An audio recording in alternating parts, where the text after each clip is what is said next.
How's everybody doing? Welcome to the Burn It Down with Kim Brown platform, channel, show, thing. It's the Tuesday edition. What's going on, everybody? My name is Kim. This is my show. I'm very excited. How many people are in here with us? 4 or 5 at least. We at least got about 4 5. Not 45. That means 4 and 5. Cuatro y cinco. What's going on, everybody? Welcome to the program. I'm so glad you guys made some time to join me. Come kick it with your home Gil today. We got a good program in store for you all. I actually thought I was going to be breaking some news today, but the news shall not quite be broken. It shall only be updated. And that is what I will provide for the good viewers of the BIDWKB program. Thank you guys so much for being here. Listen, what am I going to be talking about today? All right. So, I definitely want to get you guys updated on the status of the UPS strike. That shall not be a strike after all, because the Teamsters were able, at least tentatively, to come to terms with the company, thus averting a strike of a lot of fucking people. And the Teamsters are very glad that Joe Biden did not get involved, but corporate America was very much trying to get Joe Biden involved. So we'll look at some of the ins and the outs and the what have yous of this latest news pertaining to the UPS workers. I also wanted to touch a little bit about what's going on with actor and performer and comedian Jamie Foxx. Now, you guys, there's a lot of ableism floating around, discussions and speculations about Jamie Foxx's health, about whether or not he is even still Jamie Foxx, because motherfuckers on the internet are weird. But it's all very ableist. It's all very um disability phobia. I don't even know if that's a word, but you understand what I'm saying. It's a lot of, oh my god, that's not the Jamie Foxx that I've been seeing for the past 30 years. He's broken. It must not be him. It's a bunch of weird shit.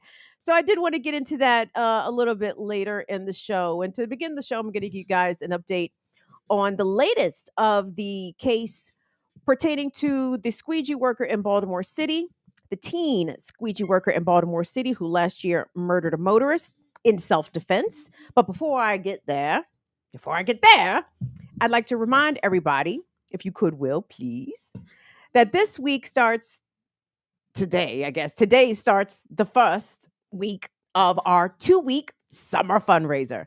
Now, we have a tendency to sync this up around my birthday time. I feel as though I don't get good gifts, but the channel gets good gifts.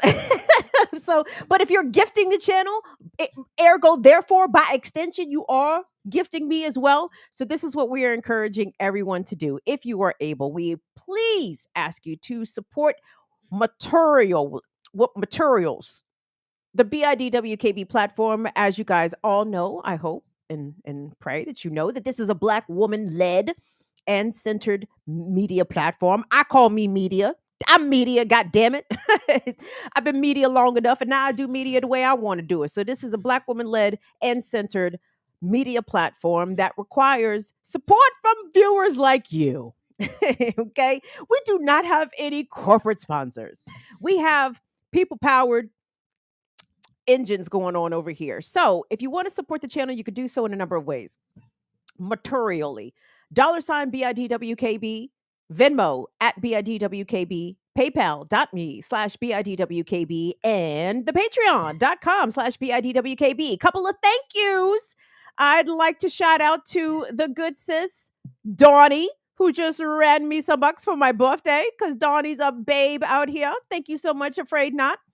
Thank you so much to Phil W. Phil ran the channel some bucks and ran bucks to the abortion fund, which we will be mentioning a little bit later in the show. Appreciate that, Phil. Who else ran us some bucks? Thank you to Jamal for my birthday Skrilla. Thank you to V for my birthday Skrilla. Love you guys. So thank you. If you want to support the channel, now is the time to do it. And listen. Y'all know that we not no ungrateful bitches over here. Okay. We do appreciate the free support. The free support is fine. Subscribe, blah blah blah, all the free shit. But it's time. I'm about to Kamal y'all niggas this week, okay? Consider yourselves Kamaled for the next 2 weeks. I need everybody to run them pockets. You know what I'm saying? I'm usually very humble about the shit. I don't feel like being humble this time around. I'm sorry. I'm feeling extra Leo this Leo season. So I apologize for my lack of humility. But I'm about to come out, y'all, and I'm gonna need y'all to run them pockets. Now, you don't have to run them pockets right now, just eventually over the next 2 weeks, please and thank you. Thanks to everyone that's over here checking us out. Infinite content. Appreciate your super chat from last show, my dude. I just missed it. Infinite content. You know I don't be trying to be ignoring no infinite content out here. Infinite content is a real one out here. Who is that? Sugar Shan. What's up, Sugar Shan? Come through. Appreciate you. Who is that? John Kemper. John Kemper, you've run the channel some bucks. We see you. We appreciate you. Who is these people? Hold on, I can't fucking read all that well. But who else is in here? I seen Silberg in here. What's up, Silberg? What's up, Casey? God damn, y'all coming in hot and fast. What's going on, 40J Blaze? What's up, Renee? What's up, Renee? Renee, you know you influenced my second story on Friday because I seen you post that nonsense, that nonsense freestyle that KRS One had the audacity to do for Male Black Cup. And I said, look at Renee influencing the show. So thank you to Renee for showing up in the spit art. What's up to Holly? What's up to Wendy? I see Dawny. And let me shout out my all stars. I don't see Latif in here, and I don't see Courtney here, but I know Latif and Courtney are joining us in spirit and in spliff. Yes, in solidarity and in spliff. So thank you so much, Valley girls. Hey, baby.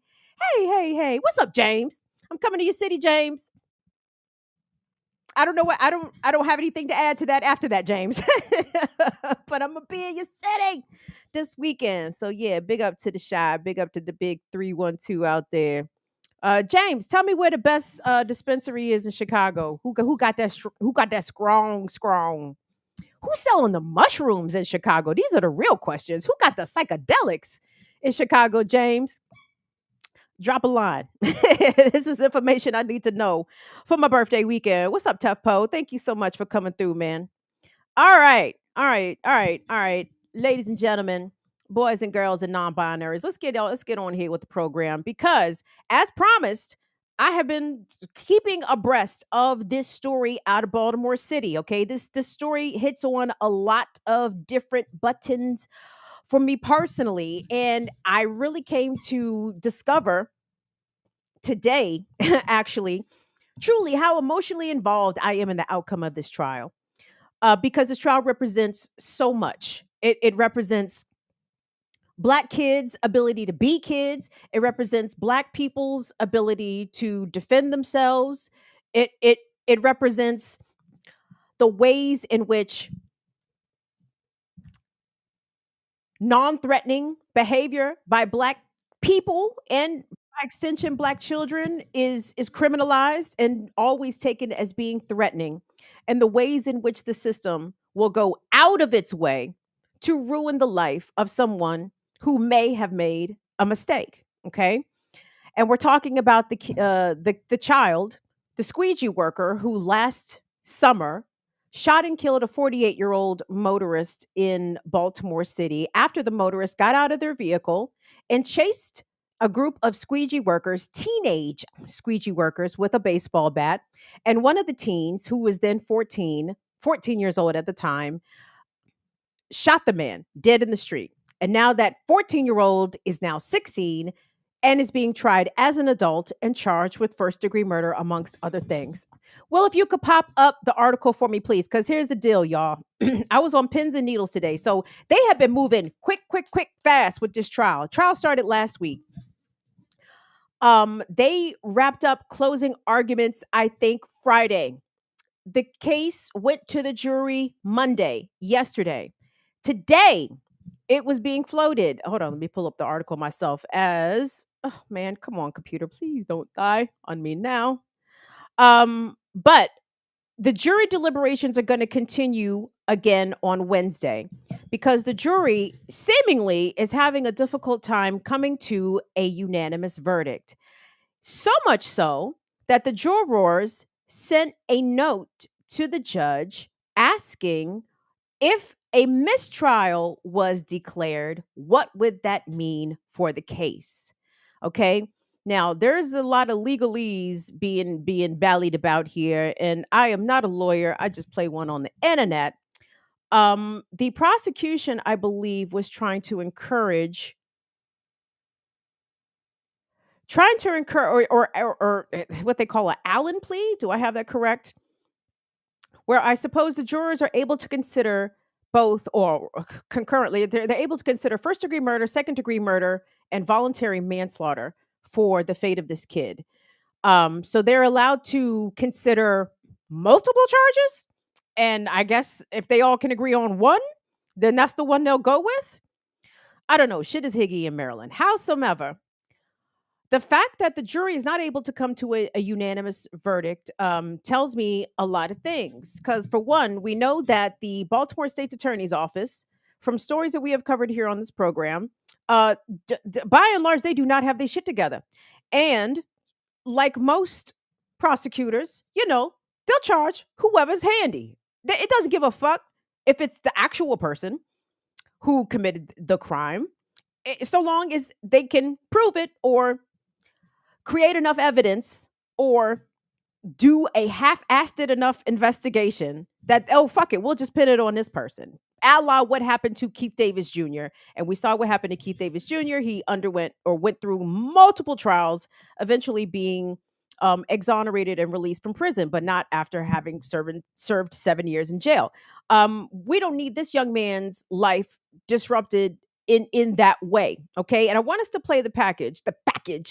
This is one that's coming from WJZ Channel 13, the CBS affiliate in Baltimore. This is going to be from Friday, and this is going to give a little bit more detail about what's been going on in the trial thus far, because there were some details that have come out that I previously did not know. It does not really change the way I feel about the way that this young man is being overcharged and charged, in my opinion, in the wrong court. This child should have been sent to juvenile court, 14 years old, but no, charged as an adult, charged with first degree murder. Um, Baltimore State's Attorney's Office overdoing it per usual. But I want you guys to kind of get caught up on some of the evidence that was presented, including some video evidence showing the motorist, 48-year-old Timothy Reynolds, chasing the kids with the bat after he got out of his car, crossed several lanes of traffic to physically confront a group of teen squeegee workers. So let's take a look at the package. Just a short time ago, the prosecution rested in the case of a teenage squeegee worker accused of killing a driver downtown last year. WJZ investigator Mike Halgren reports from the Mitchell Courthouse, where jurors heard from their final witnesses. Defense attorneys filed a motion for acquittal after the prosecution rested. The judge, though, said she feels there's enough evidence for this to go to the jury. She told them to expect closing arguments on Monday. Jurors saw the gun the prosecutor says was used to kill Timothy Reynolds. 2 of the 5 bullets that struck him were hollow point, which means they expanded in his body to create larger wounds, according to the state's expert testimony. Reynolds was struck in the face, chest, and 3 times in the back during the encounter with squeegee workers near the Inner Harbor last July. The defense says their client acted in self-defense, citing this video showing Reynolds following squeegee workers with a baseball bat. The alleged shooter was 14 at the time, and WJZ is not naming him because of his age. Lead Detective John Amato testified the defendant left to retrieve a handgun, concealed his face with a mask, and re-engaged, which is why we have determined this was a murder and not self-defense. You can see the victim walking away. You can see the defendant stepping away and pulling down that mask. You can see the perpetrator and his accomplices following the victim as he's leaving, surrounding him and shooting him 5 times, 3 times in the back. They've got to convince the jury beyond a reasonable doubt that, one, this boy is a shooter, and secondly, that he did not act in defense of himself or others. Defense attorney Warren Brown questioned the thoroughness of the police investigation, why they only made a single attempt to get video from several nearby businesses, and failed to look into Reynolds' past interactions with squeegee workers. Amato testified police were short-staffed, and he wanted to devote precious resources to finding the shooter. The court is taking tomorrow off. One juror said she had a trip scheduled for Tuesday, but the judge said deliberations will take as long as they need to. Reporting from the Mitchell. So today is Tuesday, and deliberations continue. They actually said that they will continue deliberations into Wednesday tomorrow. So I guess that juror is not getting to take her trip or getting to take their trip. Um,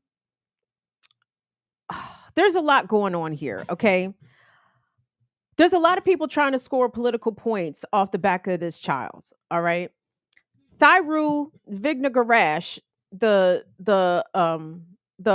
defense attorney for the victim's family, again, a former politician, prosecutor who wants to keep himself in front of cameras and is kind of right wing. And I don't think Tim Reynolds' family is right wing, the victim that is.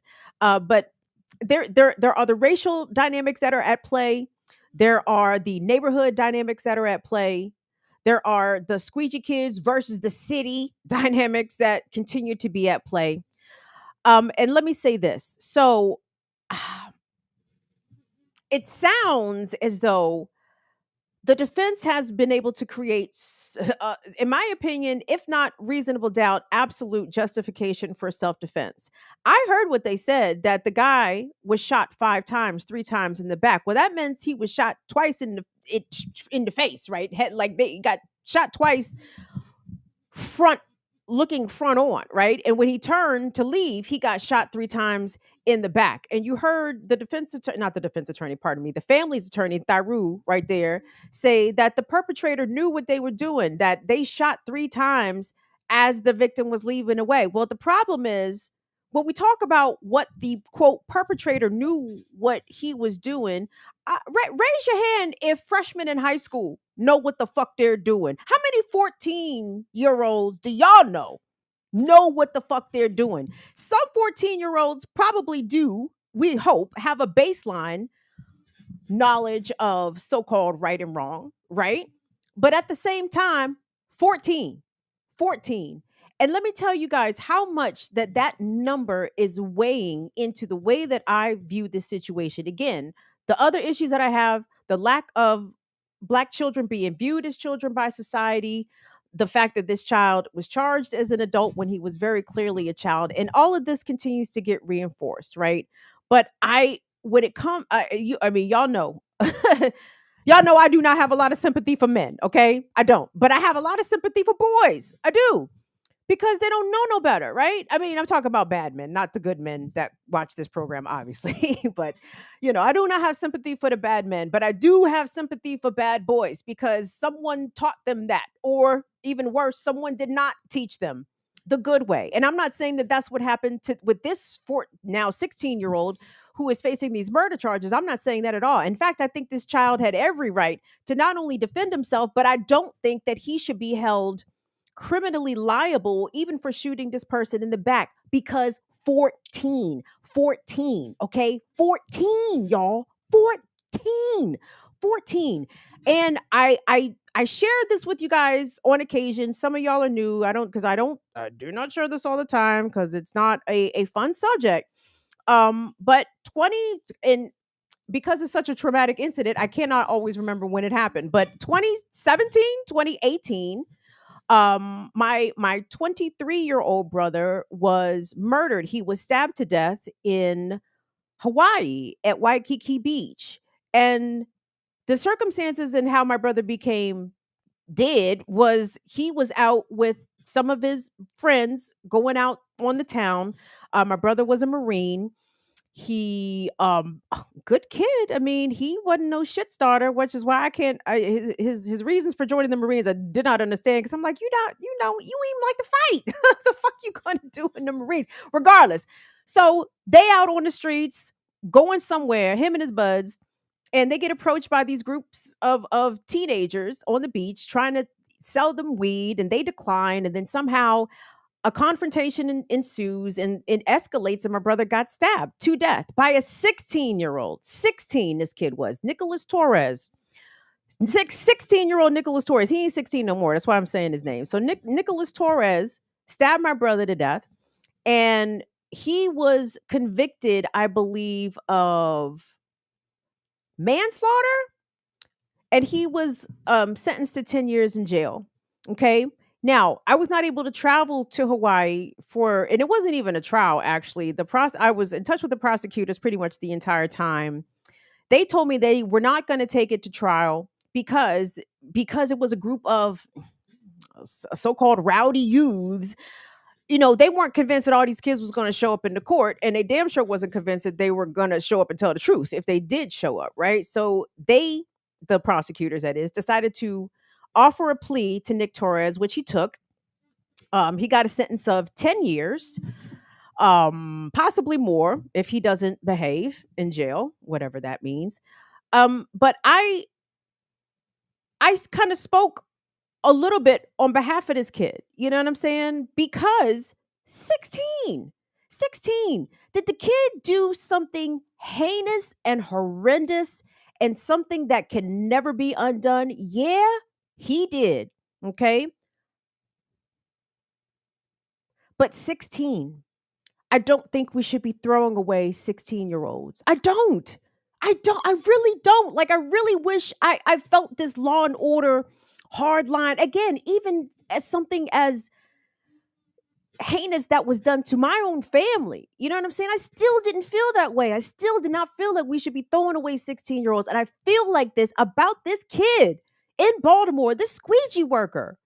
Do you understand? If this child is convicted of any one of these crimes, first, second degree murder, voluntary manslaughter, they are sending him to the pen. They are sending a 16-year-old to the penitentiary for some shit that the kid did not instigate, right? The kid did not engage this. The kid did not do anything that would cause this adult to try to bring violence upon him or his comrades. And there's so many instances in which Black people are not permitted to defend themselves without being punished in some way by the system, right? For attempting to defend themselves. So I realized today, like, how invested I am in this case, right? Because I mean, it's very different, obviously, from what happened to my brother. But again, it's the age of the perpetrators that gives me an ounce of empathy for them, maybe more, maybe 2 ounces, maybe two zips of empathy for the youth. You know what I mean? Because I think that people can be redeemed, but I think that when you throw kids into a soul crushing experience like jail, you are permanently changing who they are going to be as men. And I don't think that we can afford that. I don't think that if this 16-year-old squeegee worker goes to jail 10 years, 25 years, who the fuck knows how long sentences it might run should he be convicted. When he comes out, because he will come out, what kind of person is he going to be? What kind of contributor to this society is he going to be? Is he going to be in jail learning how to be a better killer? Is that what the fuck we really want? That's not what I want. That is not what I want. So I am hoping against hope. I swear to God, like, I have been, like, I feel as though what those 12 jurors in Baltimore City, like, I feel like the soul of the city almost is hangs in the balance here. Because nobody agrees with murder, right? Nobody thinks that Tim Reynolds should be dead. I think Tim Reynolds, the motorist, should have made way better fucking decisions than he did at 48 big years old. You know what I'm saying? 48 big years old, not 14 little years old, 48 big years old. He should have known better. And I'm not trying to blame the victim, but God damn it.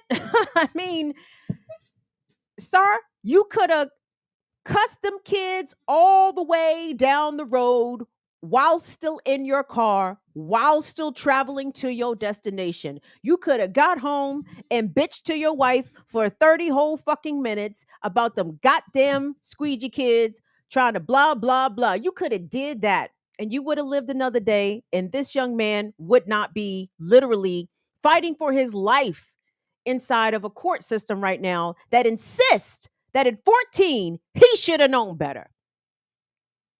I need y'all to point to the freshman in high school who fucking knows better. I need to meet that kid. Okay. Like who is that?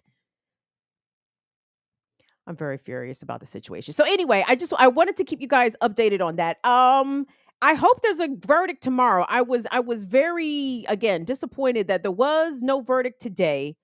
But when I started to watch the social media feeds of some of the reporters that have been covering this trial, the words mistrial were being floated around. And I was deeply encouraged by that. I'm like, please. And trust me, you guys, he's charged with some other lesser offenses, including, I think, some weapons offensive. All right, all right, all right. You want to hit him with some little gun charges, I guess. But I mean, it's not first degree murder. It's not second degree murder. It's not voluntary manslaughter. He can get past a gun charge, right? But please keep your prayers up for this young kid, y'all. I swear to God. And some little shitheads have come under my comments on some of my videos and said that this kid is dangerous. This kid was a gang member. Well, then why didn't Tim Reynolds keep his ass in his fucking car away from these dangerous gang members? You feel me? Which, by the way, I don't believe. And even if the kids isn't a gang, I don't care. I don't care, because even if the kids isn't a gang, it don't compare to the fucking biggest gang that run Baltimore City. And who's that, everybody? That's right, the Baltimore Police Department. That is correct. The biggest, baddest gang that run them streets, not whatever squeegee worker gang that these fucking right-wing dickheads seem to think that this young man charged with murder and who's fighting for his life right now.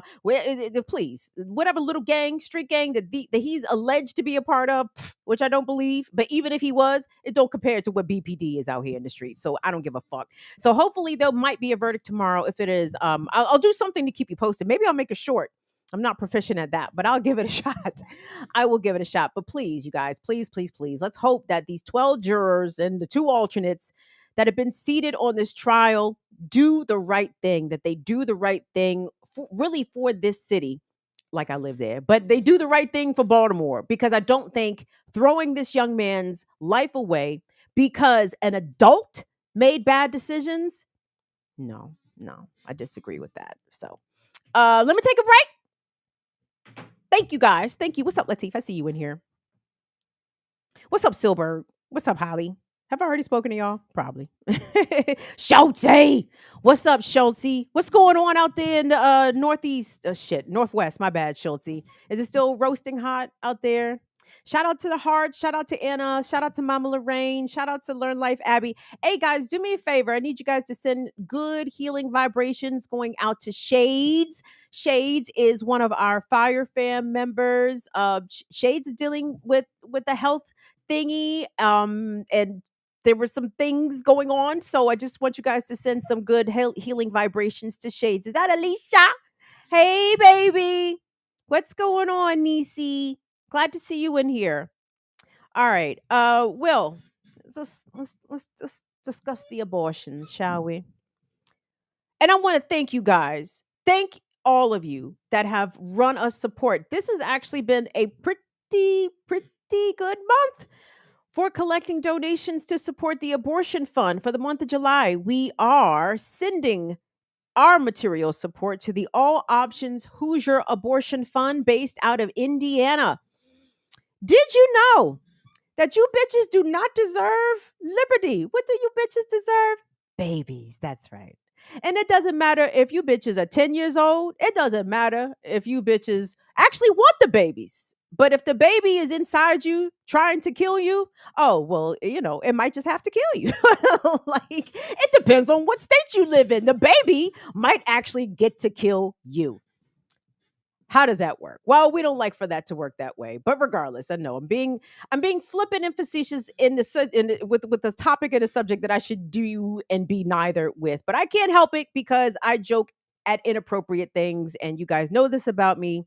And I'm sorry, but I'm not. So the All Options Hoosier Abortion Fund for the month of July, the channel, this is what we've been doing. We've been sending these abortion funds from us, $50.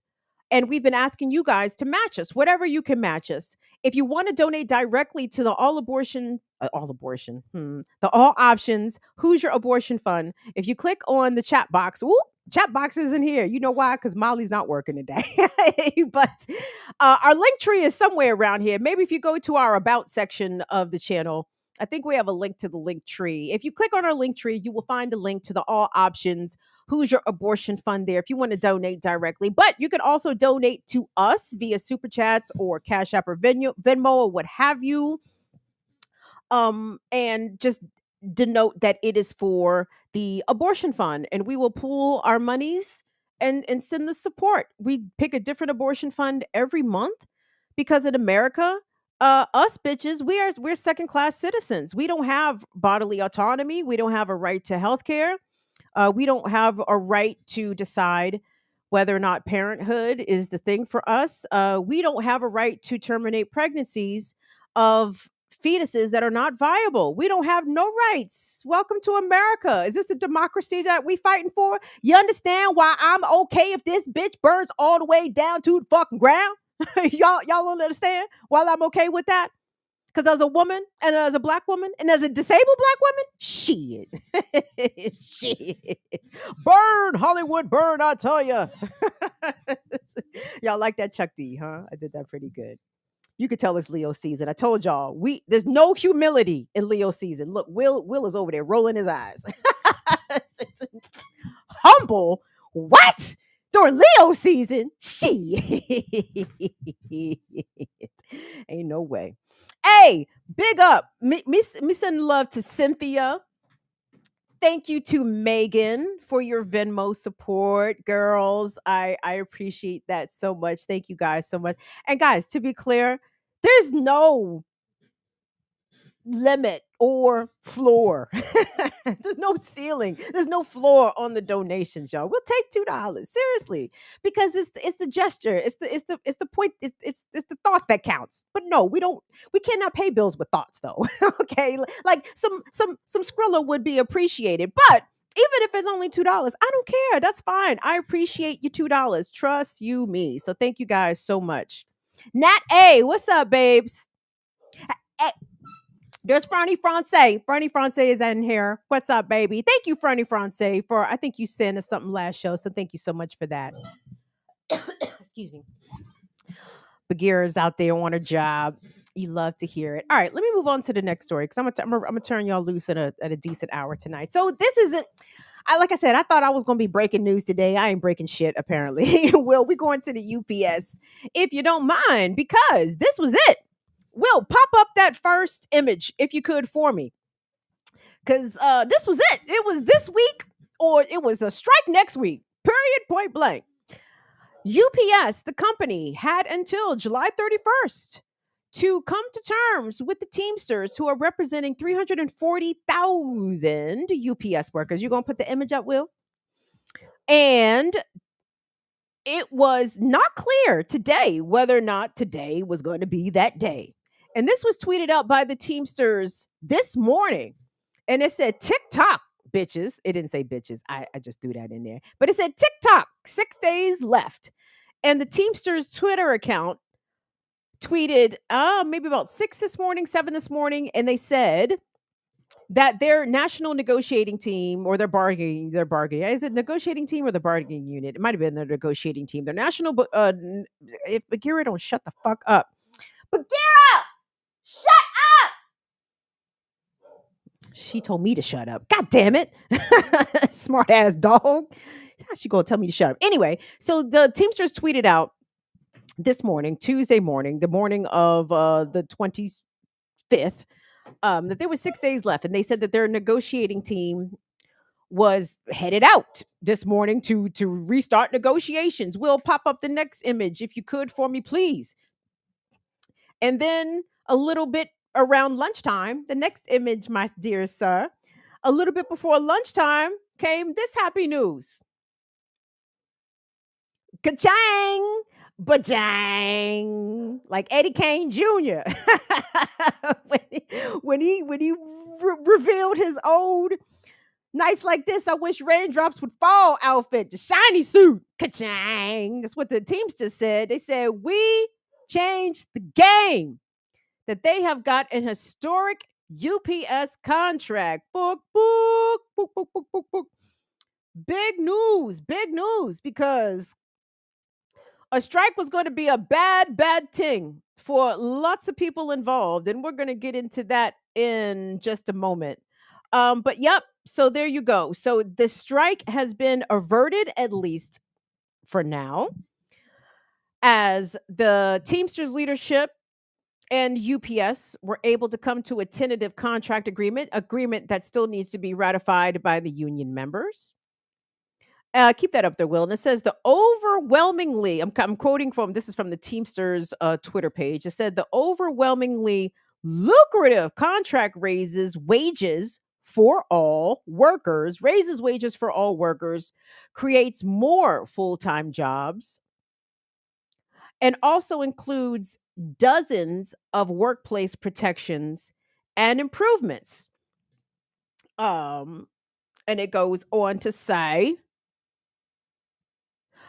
and it talks about how that the UPS Teamsters National Negotiating Committee, there we go, endorsed the 5-year tentative agreement. So that's a step in the right direction. Hold on, do I have some more details here from the Teamsters? It also goes on to say, it says ranking file of the UPS Teamsters, they sacrificed everything to get this country through a pandemic. So enabled UPS to reap record-setting profits. Teamsters labors move America. Okay, union labor moves this country, and non-unionized labor probably moves this country a bit more.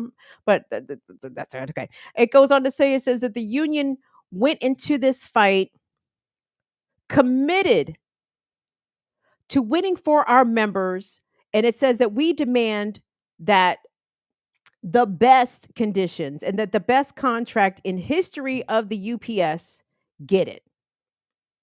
And we got it. And that was according to the Teamsters General President, Sean M. O'Brien. It says that UPS has put $30 billion in new money on the table as a direct result of these negotiations. I am interested in seeing some more of the details, because it says that they were able to secure, the Teamsters, that is, says that they were able to secure higher wages, more full-time jobs, and that the truck drivers are now going to have air-conditioned trucks. And I'm sure, given the spate of crushing record high temperatures that lots of portions of this country have been experiencing, I can only imagine how huge a part of the negotiating that had to be. Sean O'Brien goes on to say, he said that we have changed the game, battling in and out, day and night, to make sure that our members want an agreement that pays strong wages, rewards their labor, and doesn't require a single concession. Interesting. This contract sets a new standard in the labor movement and raises the bar for all workers. Oh my God, I hope that that's true. And I'm glad that they were able to come to terms, well, at least again, tentatively. This still needs to be ratified by the union members. But this is worthy of celebration. I can imagine that they are popping, what do old people drink? Ensure. That they have opened a case of the finest Ensure at the White House. I'm sorry. That's not nice, Kim. I know, but I don't like to be nice to Joe Biden. And trust me, I know we have some older viewers. Guys, my old jokes are aimed at Joe Biden, not at y'all. Okay. Hey, Renee, what you send us, baby girl? You said from, oh, Jesus. Oh, Renee, are you a Leo? Happy birthday, Leo says. Oh, shit. Renee, if I knew you was a Leo, I would have actually tried to come to hey, it's still Leo season. You wait till I tell Afra that you a Leo. Oh my God. New York, hide your kids, hide your wife. If me, Renee, and Afra come to your city, it's gonna be big hair. It's gonna be chicks wearing red, orange, yellow with big hair. Woo shit. Thank you for that. Thank you for that, my Leo sister. You shouldn't have told me that, Renee, because now I like you more. You should not have told me that you's a Leo, because now I know that I can be myself around you. And that makes me very glad. Thank you so much. Thank you so much for that, Renee. You must be an August Leo. Afra's an August Leo too. So anyway, happy early birthday to you, baby. I'm sorry. Back to the UPS workers. Will, run that up, pop open that Fortune article for me. So this is a great thing that is happening for the workers. If the Teamsters were able to secure what they claim they were able to secure, which sounds like, I guess we'll see what the rank and file have to say when they vote on it. But it was funny because what was this? Mid-July, maybe just a couple of weeks ago, that this piece came out in Fortune. Hope I didn't just clear out I don't know what just happened. Where it talked about the Teamsters leading the unions negotiating with UPS, says Biden shouldn't intervene in a strike. We don't need anybody getting involved in this fight. And listen, Union Joe has got a union problem because Union Joe has showed his entire anus, okay? When it comes to his inability and his outright refusal to stand with workers in these very important labor fights, right? We saw this happen with the railroad workers and the people who are the union members for those many unions. Joe Biden came out and thumped his chest and said, couldn't nobody negotiate this? Yes, motherfucker. Yes, nobody, correct. Nobody would have negotiated that fucking bullshit that you orchestrated and pretty much made the railroad workers accept, right? Joe Biden has not been, even though I think he had Chris Smalls up to the White House, but then he told him to shut up. He said, shh, Chris, you be coming for this photo op, but to lose my number, just don't hit me up no more. And that's pretty much what happened. And the Teamsters peeped this also. 340,000 strong, at least for the UPS members, said that they did not want Joe Biden specifically getting into this fight. We do not need anyone involved. And that specifically meant anyone from the Biden White House, because the Biden White House has made their allegiances very clear. They are on the side of the U.S. economy, which is on the side of the corporations, which is on the side of the board of directors of all these, whatever the fucks, and on the side of Wall Street. And if you are on those entities' sides, Union Joe, that means you're not on the side of the workers. And workers realize that. And I think many people have already realized that, but the union faithful are really understanding it. And I think it was, the United Auto Workers? Was it the UAW workers, you guys, who expressed some lukewarm trepidation towards the president and his stance towards the labor community? Pop up that Hill piece, if you could, Will, from the Hill. Is this from the Hill? No, it's not. Because the corporations was about to get all the way involved. And maybe they did, and maybe perhaps the White House did extend a little pressure on the situation. Perhaps that's why they had a quick resolution, or maybe the Teamsters National Negotiating Unit was just that thorough that they was able to be like, look, motherfuckers, six days, bitches, 6 days. That's it. And then y'all getting walked out on. But the Chamber of Commerce actually sent a letter to the Biden administration asking that the Biden administration do get involved in the UPS strike. The last time UPS workers struck, I believe, successfully was in 1997, even though there had been talks of a strike. Was it 08? My apologies. But I know they for sure struck in 97. And that cost the company a lot of money. I want to say it cost them $1 billion. And now $1 billion 26 years ago was a lot more money than $1 billion in 2023 terms. But regardless, the company took a major financial hit, and there were concerns that a strike of this size could derail the economy. Oh, the inhumanity, the economy, the economy. We protect the economy more than we protect fucking kids in this country. The economy gets more protection than the youth. Economy gets more protection than the climate. Jesus. When does the economy protect us back? When do we get protected from the economy? I can't say. What does this say? Okay, yes, yes, Chamber of Commerce calls on the White House to intervene in the UPS strike. And it's a good thing again that this got resolved, because I think it was over 250 organizations had signed their name to this Chamber of Commerce letter.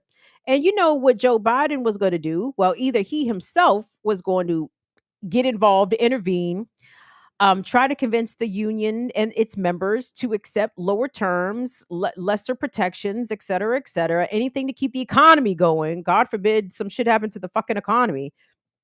Fuck if the workers don't have paid sick time off. Fuck if the workers are catching heat stroke from driving in unair conditioned trucks. Fuck if the workers are breaking their backs at these sorting and distribution plants. Meanwhile, the board of directors and the UPS shareholders make money hands over fists. Like, fuck all that shit. The economy. For the economy.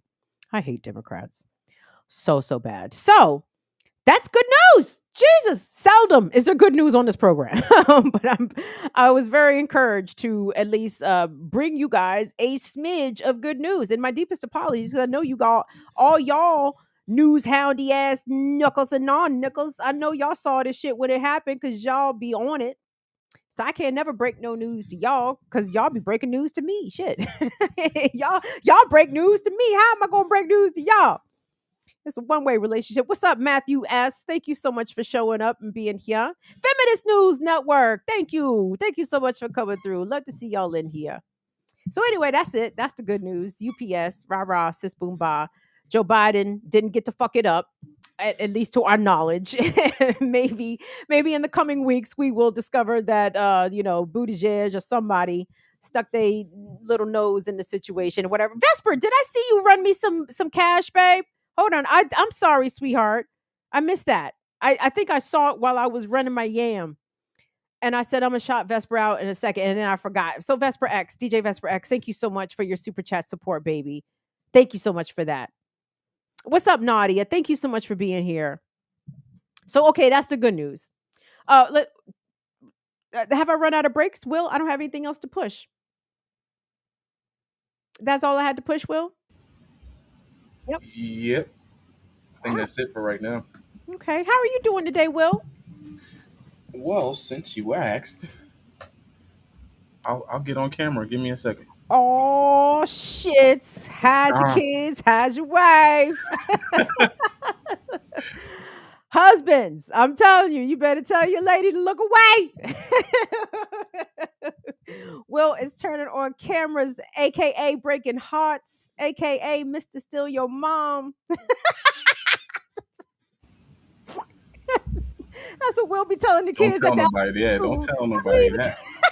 That's what he be telling the fifth graders, that I'm Mr. Steal Your Mom. They stop laughing. They be like, "That's not funny. Not funny. That's not funny, Mr. Will." I be like, "Stop playing with me. I won't play with you." Right. Woo, Will. How are you doing, man? Look at you. Look at that man shining. Shine on him. Stun on him. Look at that beautiful black man. What's going on with you, sir? What's up? I'm chilling, blessed and highly favored. That's right. Beard gang. Lock gang. All the gang. You already know. What's going on with you, sir? I feel like you turned on your camera to tell us something. End of the summer. That's all. End of the summer, and got some new things on the horizon. Signed some contracts. Oh, shit. So I be video editing remote and teaching part time instead of teaching full time now. So the kids, I'm gonna miss the children. That's a lie.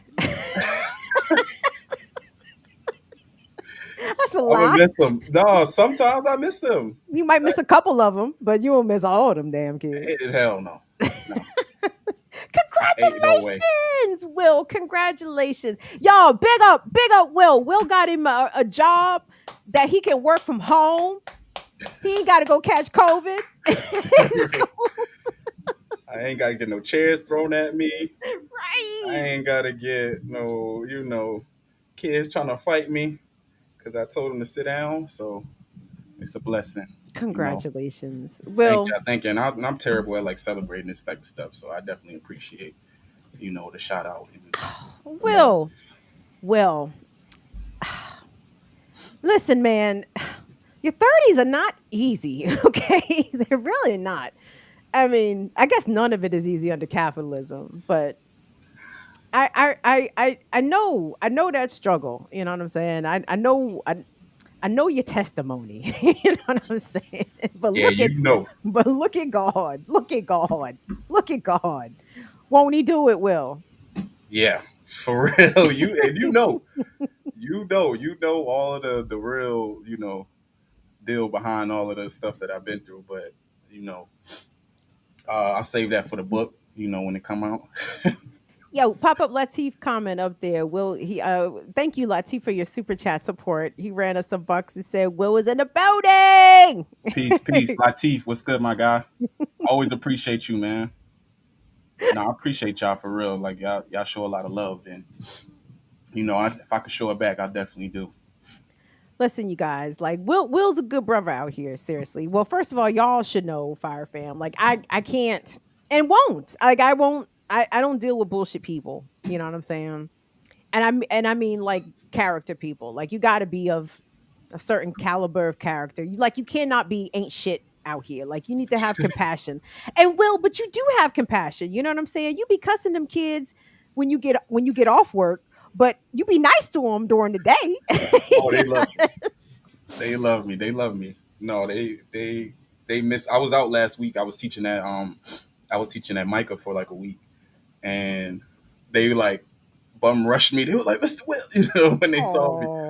So Oh, I got some cool stuff for them. I bought them like some like Spider-Man like stuff, some Spider-Man webs, water gun stuff. So I'm hype about giving them that and watching them like lose their shit. So that's beautiful. And I mean, so you're going to continue to work with the kids and work this new gig remotely, which is a big blessing, which is very dope. So the streets are asking, are you still going to be working on the BIDKB show? yes, as long as contract negotiations, I will not have to strike. I will not have to follow UPS's lead and get the Hey, government involved.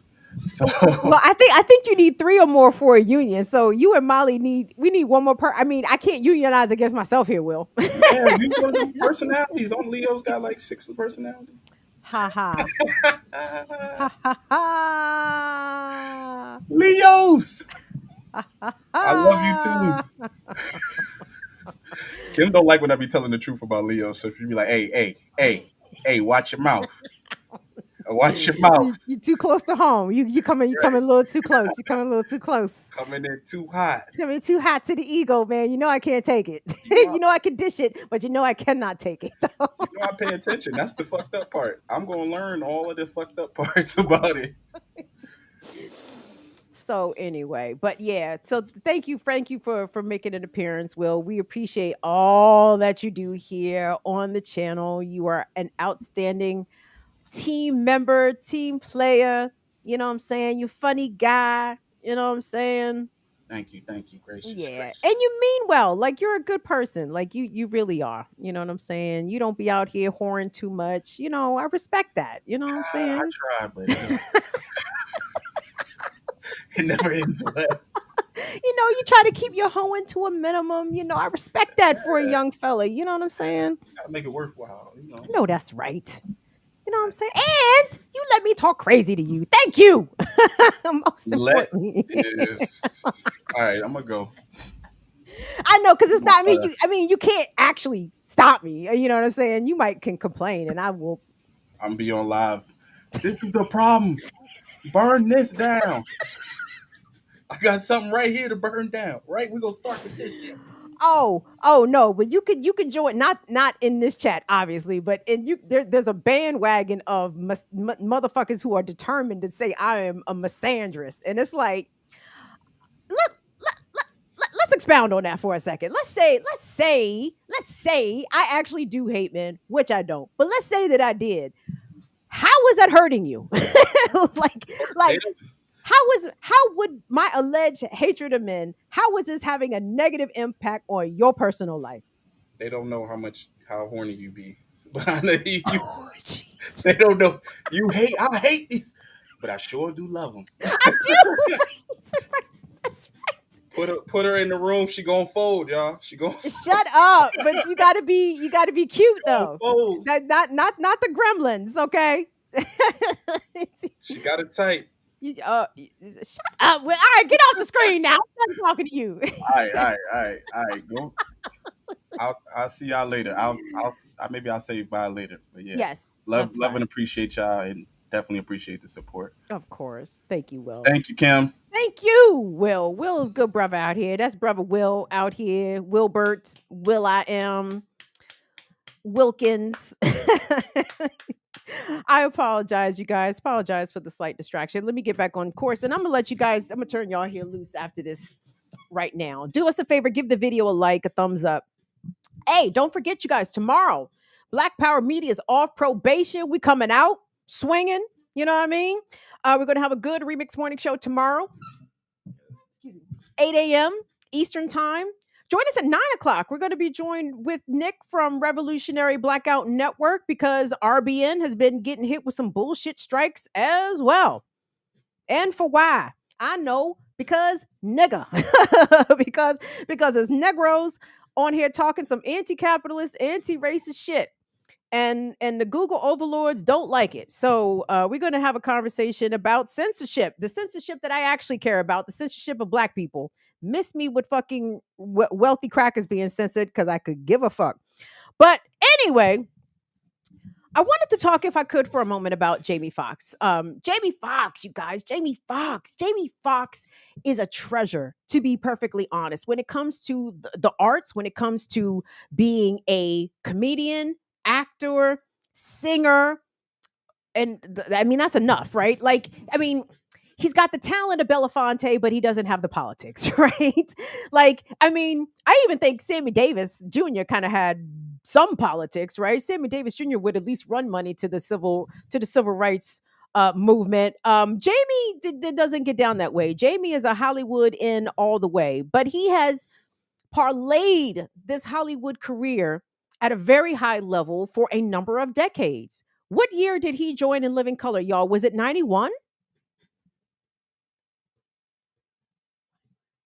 So we're talking over 30-year career, right? Yes, I did have to count that on my fingers. And several weeks ago, Jamie Foxx had a medical scare, to what we don't even still know, because he and his team have remained extremely tight-lipped about it. But from all accounts, and including Jamie's own account, it was a life-threatening situation. And I wanted to talk about the baseline of what Jamie Foxx went through, but also the ways in which people feel very entitled to know his medical information, what happened to him. And now that he has finally spoken on camera, because again, he has been out of the public eye for a number of weeks, only showing up recently. Like, what was he doing? Playing pickleball in Chicago or something? Doing something outside where people could actually see him, but no one has actually heard from him. But a couple of days ago, he released this statement. Will, if you could get that Jamie Foxx video queued up for me, please. I want us to hear from Jamie. And I want us to look at him. And I don't want us to look at him to try to pick him apart, to try to figure out what happened to him. I mean, it's natural human curiosity But it's pretty gross. It's a little rude for us to do that, even though I too am guilty of that. And let me just get it out the way now. What I think potentially happened to Jamie Foxx is that maybe he had a stroke or he had some sort of brain aneurysm. But again, I don't know. I'm speculating. At the end of the day, it's not my fucking business. But I want us to hear from Jamie, and then I want us to kind of get into the ways that ableism plays out in people who are disabled. And let me count myself amongst this. I struggle with my internalized ableism all the time. Thank you so much, Anna Hart, for helping me to acknowledge and recognize that. So now it's easier for me to kind of see it in others, but also the external ableism from our society, that once a person is quote unquote diminished in some way, that they are not performing or executing to a level that they once could when they were, younger and healthier, that, oh no, like now this person is deficient. Now this person is defective. Now this ain't even fucking Jamie Foxx no more. Some of these simple asses on the internet talking extra crazy. But I want us to hear from Jamie because this is very heartfelt. You could tell that he meant every word of this that he said, but you could also tell that there was effort for him to even put all of this together and to compile this video to release to his fans. So let's take a look at what Jamie Foxx released for us this week. First of all, I want to say thank you to everybody that's prayed, man, and sent me messages. I cannot even begin to tell you how far it took me and how it brought me back. I went through something that I thought I would never ever go through. And I know a lot of people were waiting, or wanting to hear updates, but to be honest with you, I just didn't want you to see me like that, man. I want you to see me laughing, having a good time, partying, cracking a joke, doing a movie, television show. I didn't want you to see me with tubes running out of me and trying to figure out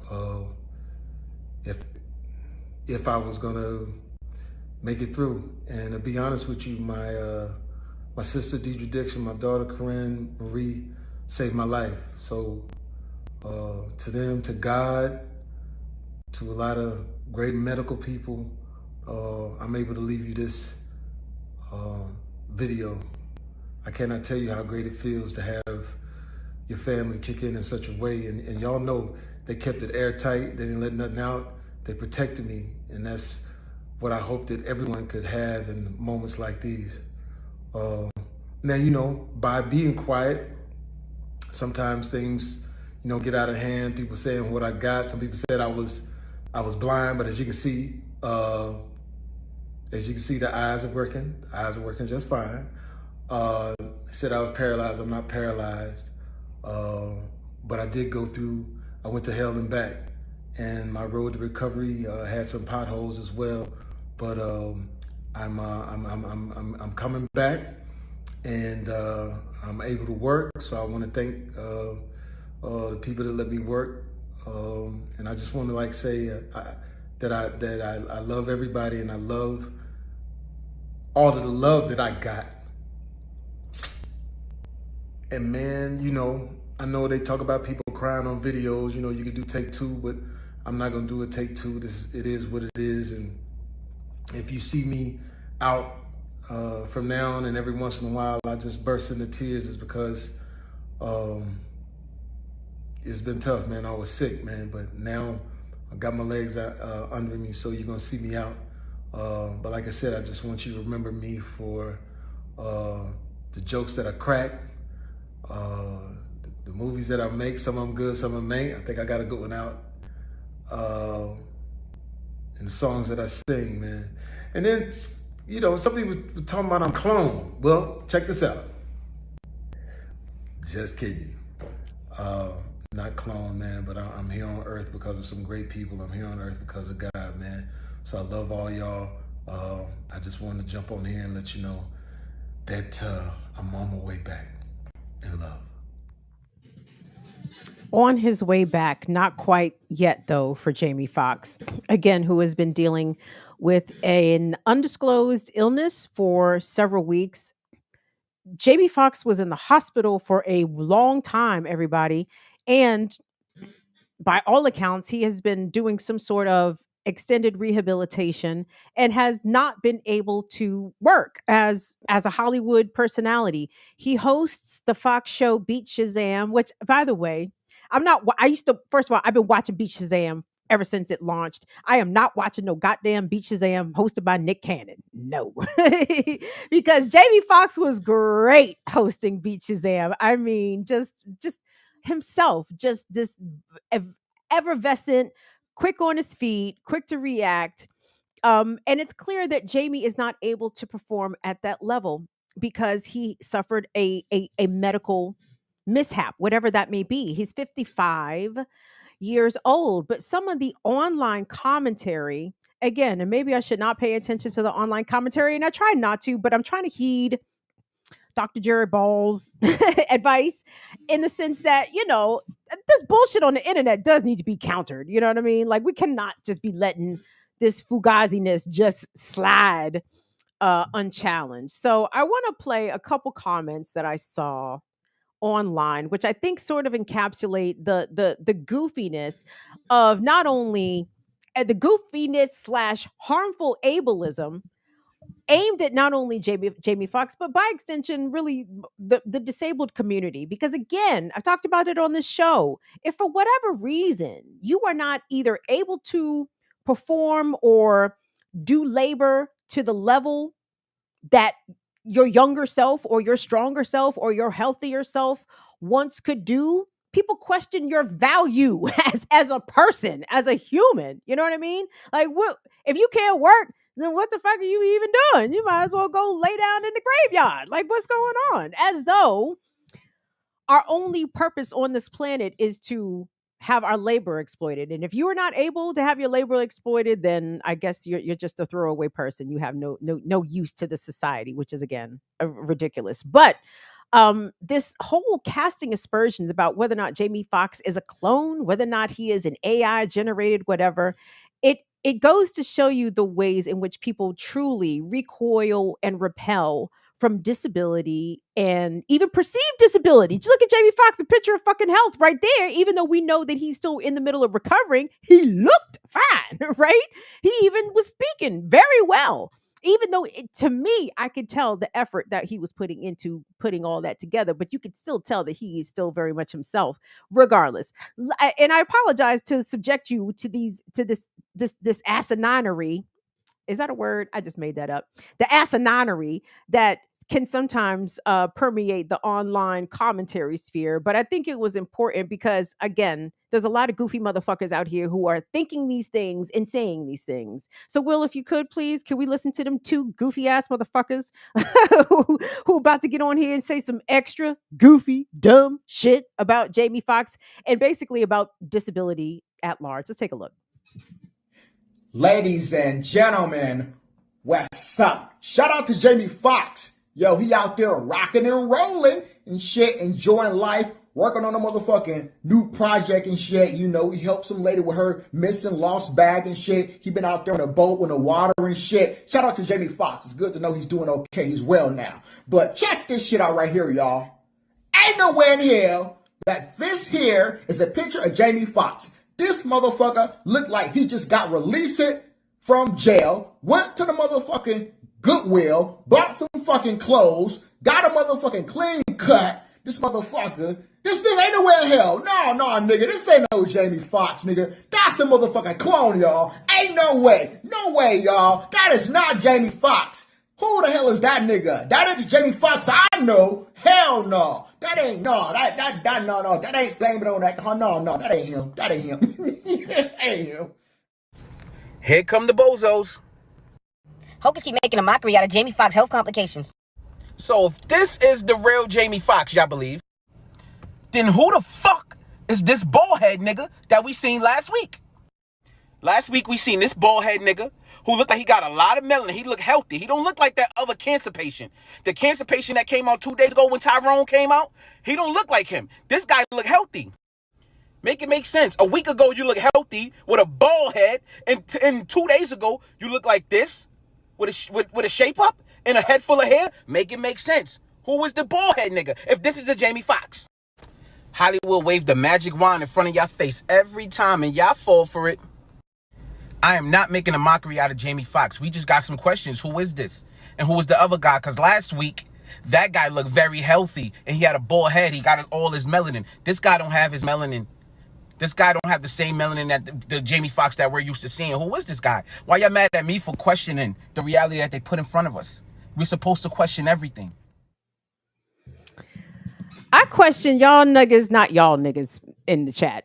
These dumbass niggas on the internet. I question y'all's niggas' cognitive abilities. I question y'all's ability for deductive reasoning. I question y'all's ability of critical thinking. I mean, listen, we are in the age of the internet, okay? I am not going to assume that everything posted on someone's social media feed was captured via photo and video and posted in chronological order, okay? Jamie Foxx, that video that he just gave when he spoke could have been recorded a week ago, 2 weeks ago, fucking month ago. I don't fucking know. Ain't no time stamp. Or actually, it was a live, right? Didn't he go live? Regardless, this insinuation that somehow that the Jamie Foxx that we saw making that statement is somehow not the real Jamie Foxx. And you even saw the pictures, the side by sides that goofy ass nigga just put up. What you are seeing, he's trying to compare Jamie Foxx at his best, dressed up on a red carpet, under the lights, somebody cut his hair, makeup, you know what I'm saying? He's there to be his highest presentable self. And him shooting a video, Jamie Foxx, that is, at his living room table, kitchen table, under harsh lights. Yeah, I mean, look at me. When I get too close to the light, like I go away, I disappear. Like I don't. It's all this weird questioning about, like, surely this is a lesser version of Jamie Foxx because now he is in somewhat disabled, right? He has some sort of disability. He has not revealed this disability to us, nor does he have to. But we can accept that a 55-year-old man might have some health complications. Yes, even a 55-year-old man with money. Yes, even a 55-year-old man who has a personal trainer and a personal chef, right? Because at the end of the day, your money don't save you from disability. Your money does not save you from death. These things are coming for all of us, And these little dumbass young whippersnappers, I mean, God bless them. You know, young, you want to be young forever and think that you are invincible. I mean, the sooner that we start literally disavowing our society of that notion, I think the healthier that we will be overall, and the healthier relationship that we can have to the disabled population, which is about 1 in 5 people, 1 in 4 people, depending on what statistics that you read. Okay. Disability is coming for you. I know that's a difficult thing to hear. And even if it doesn't come directly for you, it is going to come for someone close to you. It could come for your parent. It could come for your child. It could come for your sibling. You are going to encounter it. There's no avoiding it. And there's nothing that we do in our society right now that really prepares us for that, right? When people find themselves thrust into a caregiver position, sometimes they are overwhelmed. They don't know what kind of resources are available. They themselves don't know how to respond to a loved one that is now facing some sort of physical or mental disability health challenge. But it's examples like Jamie Foxx, and I'm not even saying I can't. I have no room to judge him. He doesn't have to tell us anything, and that's sort of the conundrum I know celebrities find themselves in. And not to say we have a whole lot of empathy for celebrities, but in this instance, I do for him, because they are accustomed or expected to share all their lives with us. And you know, Jamie Foxx, to his credit, like, now I feel like I'm mess. But when he was dating Katie Holmes, right, he didn't like to talk about that shit, right?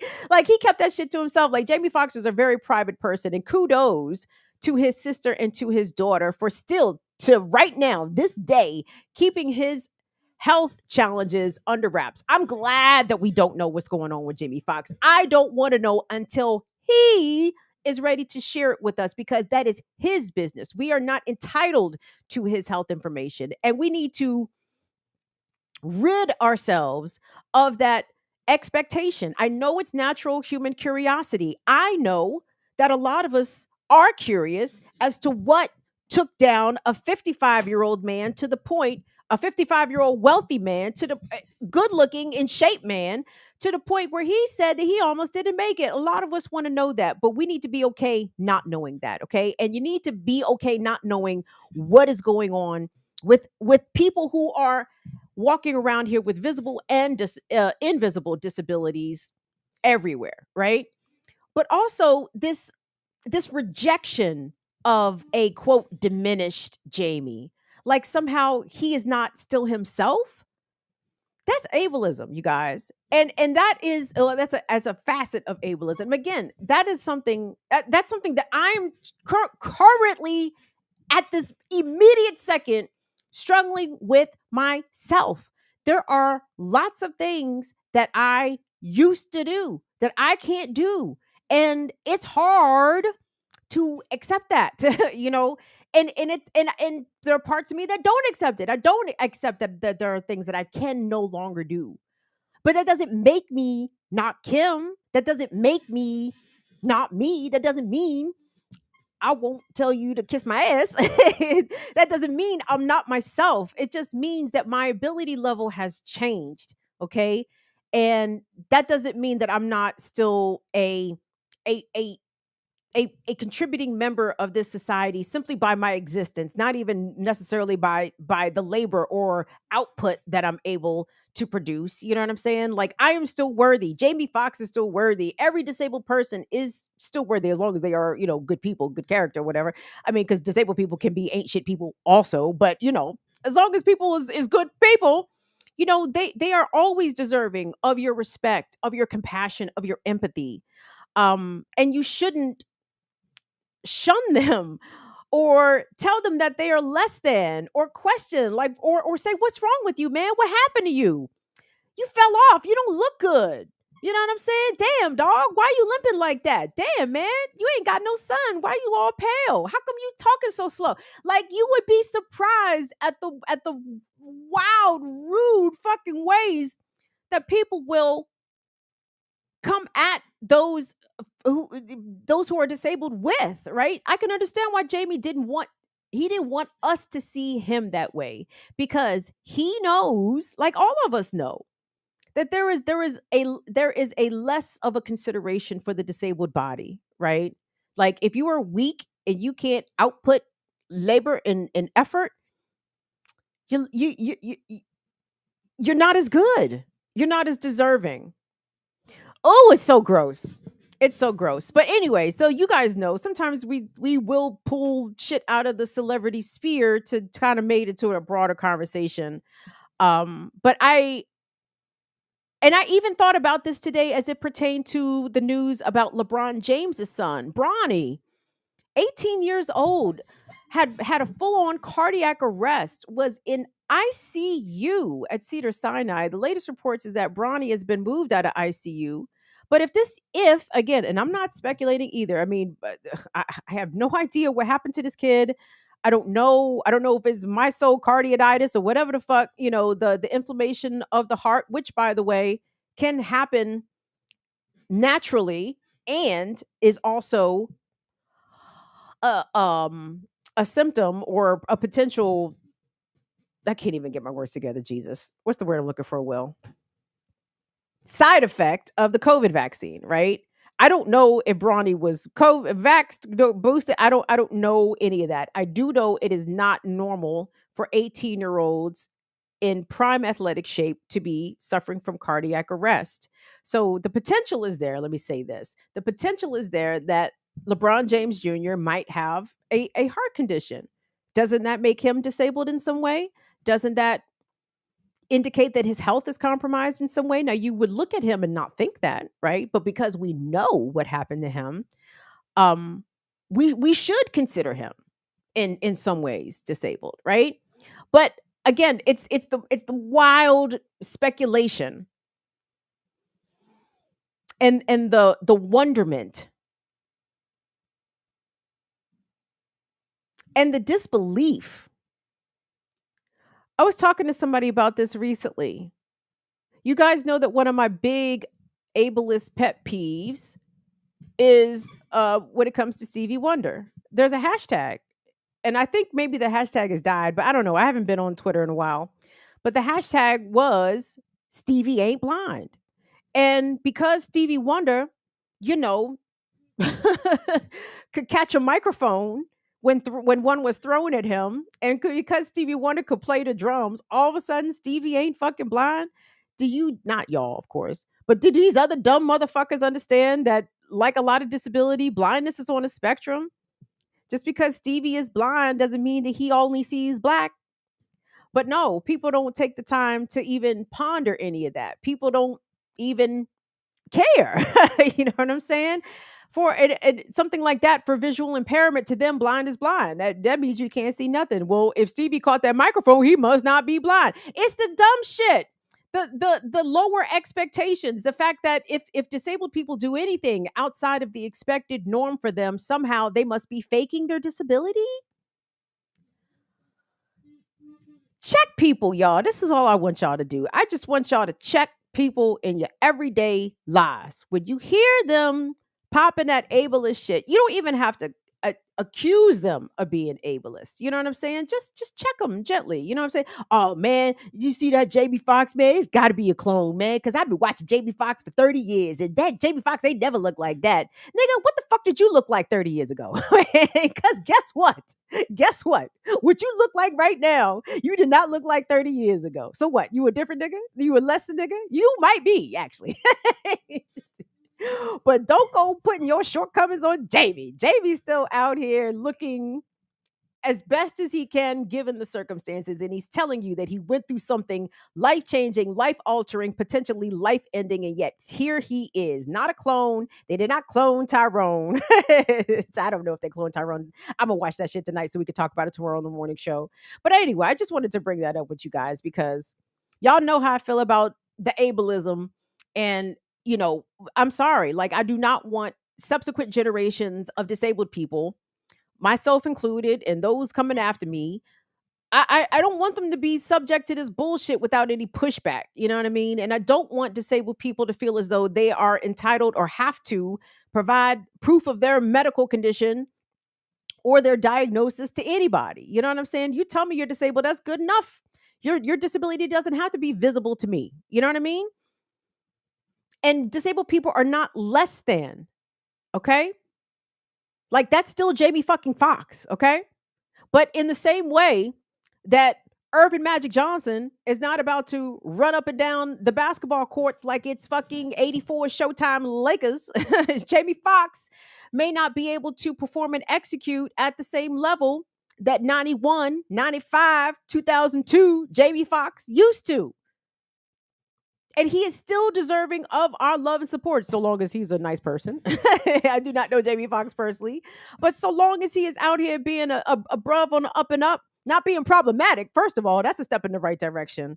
No, we are not going to allow slander of disabled people to run. Okay, that's it. All right, y'all. I'm gonna turn y'all loose. Thank you all so much. God damn, 8:30. My apologies. My apologies. You guys have a good rest of your evening. I don't think we're gonna be here Friday, gang. Friday is my actual birthday. We probably post some clips. I'm gonna see if I can pull something else together. I'm not sure what that is just yet. What's up, Sugar Shan? Thank you so much. What's up, Holly? Thank you so much. Yeah. So anyway, Friday's my birthday.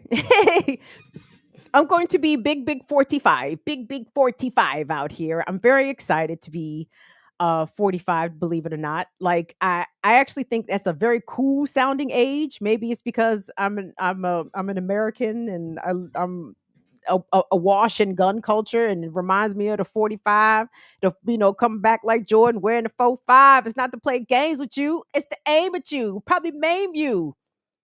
If what else Jay said that? If I owe you, I'm blowing you to smithereens. Cox, I could take one for your team. And I need y'all to remember one thing. I came, I saw, I conquered. From record sales to sold out concerts. So, motherfucker, if you want this encore. Anyway. So I'm very excited to be 45. I want to thank you all so much for supporting this channel for the past 2.5 years. It's really meant a lot. And thank you all so much for your support in advance for our fundraiser. and that's it, guys. Also, we have some interesting news, possibly. Jared reached out to Cornell West, so we might actually, me, Jared, and the Air Doctor actually might be talking to Dr. West about music.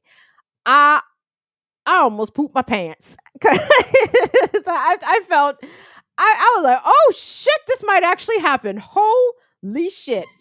I cannot wait to talk to Cornell West about music. I know that those are my limits, y'all. I know my lanes. But anyway, join us tomorrow morning on the Remix Morning Show, Black Power Media. I think we are coming off probation tomorrow morning. So try YouTube first. If we're not on YouTube, try the Facebook, try the Twitters, but I'm pretty sure we're going to be back on these YouTube streets 8 a.m. Eastern tomorrow for the Remix Morning Show. And again, we're going to be joined with Nick from Revolutionary Blackout Network to talk about censorship of Black people. I'm sorry, I could care less. Well, I care about the radical quality whites. I don't consider RFK Jr. a quality white. Look at his bloodline. How could he be quality? So where did the quality come from? Anyway, I'm gone. Well, thank you so much for making an appearance, for blessing us with your face. We are very happy and proud of you, young Wilbert. So thank you for being you. And we will see y'all back here on Tuesday, August the 1st. Yes, I'm rambling now. I'm gone. Bye, y'all. See y'all. Have a good rest of your week. It's Leo season, bitches!